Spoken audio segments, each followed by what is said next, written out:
Did you know Manfrotto makes gimbals now?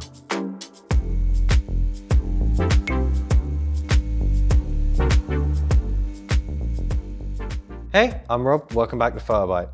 Recently, Manfrotto quite quietly released and announced two gimbals, the 220 and the 460. The 220 is made more for those smaller mirrorless camera setups. It can hold up to 2.2 kilograms, and the 460 can hold up to 4.6. They both have a great big LCD touchscreen on them, which is great for navigating menus and settings. They both come with a wide range of stuff in the box. Both come with an extra arm you can attach to the side of the unit, allowing for more of a slung down grip. The 460 having the superior method of attachment, I think. Having the thumb screws makes it a lot easier and quicker to put it on and take it off, where the 220 has these little nuts that you have to get a tool out and screw them in and unscrew them every time you want to use it or put it back in the box. If you go for the Pro version of either of these kits, it also comes with a follow focus, which pairs really nicely with the dials on the sides. One nice thing about both these gimbals is almost all the buttons, the dial, the trigger, can all be remapped to almost whatever you want. So you can even control the camera motion with the dial, for example. Because they're made by Manfrotto, they come with that really premium textures and materials that Manfrotto are known for. They both include locks on all the axes, making balancing really nice and easy. When they released and announced both of these gimbals, they were obviously going for a similar setup to the DJI Ronin range, where they have the smaller included battery in the handle version and the larger, heavier payload option. As I just said, the batteries in the 220 are non-removable, so you do have to charge the gimbal itself using an included USB-C port, where the 460 uses standard 18650 batteries, so you can keep several sets ready and on charge, so you can keep going all day.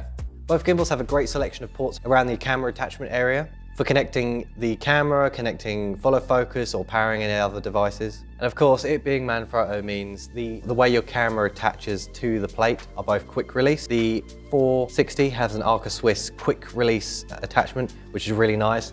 And then there's a slightly dumbed down version for the 220, but still quick. You can still take your camera on and off without having to rebalance the whole gimbal.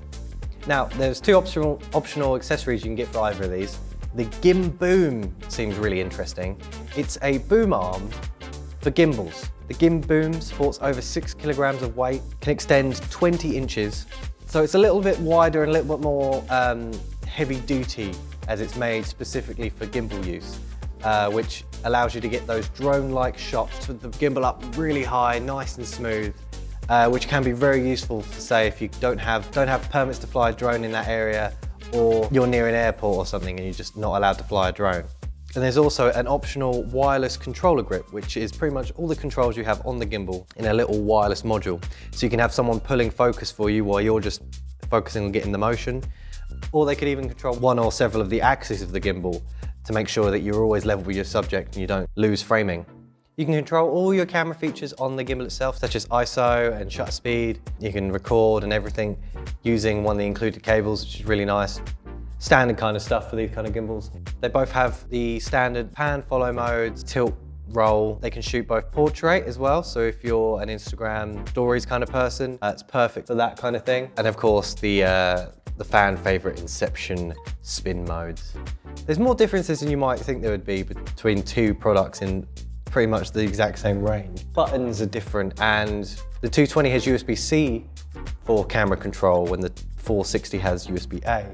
It's just there's a few differences which are quite surprising, where if you compare these to their obvious competition, the DJI Ronins, the Ronins both share quite a lot between them.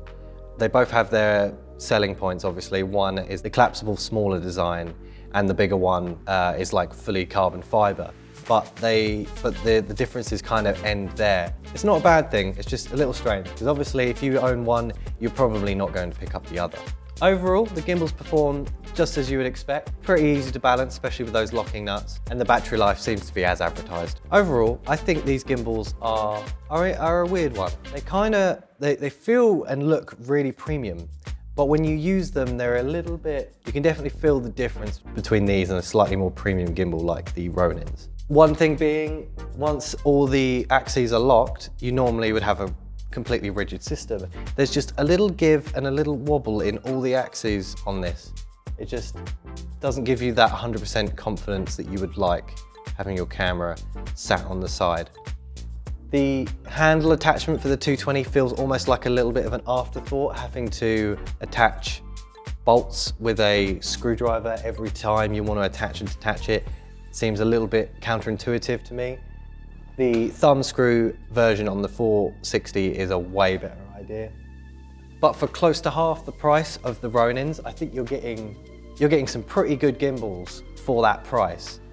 Except you're lacking those killer features that brands such as DJI with their Ronins are offering for those super premium gimbals. You want to save a buck and want a bog standard gimbal that will just do its job and nothing else? I think these are a perfect option for you.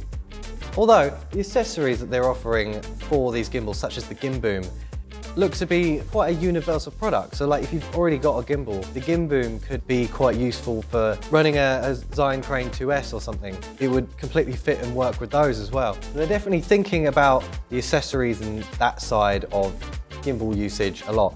I guess that makes sense, being Manfrotto being an accessory manufacturer and not so much an electronics brand. But it's interesting to see them going into this market, and I'll be interested to see if these ever get an update, see if they go the extra mile and actually try and start innovating in the area.